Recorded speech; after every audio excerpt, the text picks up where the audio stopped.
ગાંધીધામની Sterling Ramakrishna speciality hospital દ્વારા માર્ગ સલામતી સપ્તાહની ઉજવણી દરમિયાન હેલ્મેટનું વિતરણ કરવામાં આવ્યું. મુખ્ય માર્ગ પર કાર્યક્રમનું આયોજન કરાયું. ગાંધીધામની સ્ટર્લિંગ રામકૃષ્ણ સ્પેશિયાલિટી હોસ્પિટલ દ્વારા હેલ્મેટ વિતરણ અને માર્ગ સલામતી જાગૃતિ અભિયાનનું આયોજન કરાયું. શ્રી રામકૃષ્ણ સેવા ટ્રસ્ટ અને ગાંધીધામ સિટી ટ્રાફિક પોલીસના સહયોગથી આ કાર્યક્રમ યોજાયો હતો.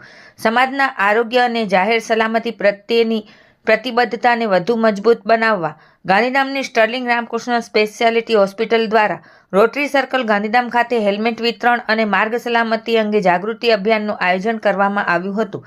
આ અભિયાનનો હેતુ જવાબદારી રીતે વાહન ચલાવવાને પ્રોત્સાહન આપવાનો અને માર્ગ અકસ્માતોથી થતી ઈજાઓમાં ઘટાડો લાવવાનો હતો. આ પહેલ શ્રી રામકૃષ્ણ સેવા ટ્રસ્ટ અને ગાંધીધામ સિટી ટ્રાફિક પોલીસના સહયોગથી હાથ ધરવામાં આવી હતી. આ અભિયાન દરમિયાન ટુ વ્હીલર વાહન ચાલકોને લગભગ 200 કરતાં વધુ હેલ્મેટનું વિતરણ કરવામાં આવ્યું હતું. સાથે હેલ્મેટ પહેરવાની આવશ્યકતા અને ટ્રાફિક નિયમોનું પાલન કેમ જરૂરી છે તેની માહિતી પણ આપવામાં આવી હતી. ખાસ કરીને રોજિંદા મુસાફરોમાં માર્ગ સલામતી અંગે જાગૃતિ ફેલાવવાનો પ્રયાસ કરવામાં આવ્યો હતો અને સરળ સાવચેતીના પગલાં કેવી રીતે જીવ બચાવી શકે છે તે બાબત ઉપર ભાર મૂકવામાં આવ્યો હતો. આ કાર્યક્રમમાં શ્રી રામકૃષ્ણ સેવા ટ્રસ્ટના ટ્રસ્ટીઓ ઉપસ્થિત રહ્યા, જેમાં દેવેન્દ્રભાઈ બંસલ, મોહનભાઈ ધારસી અને નંદલાલભાઈ ગોયલ સમાવિષ્ટ હતા.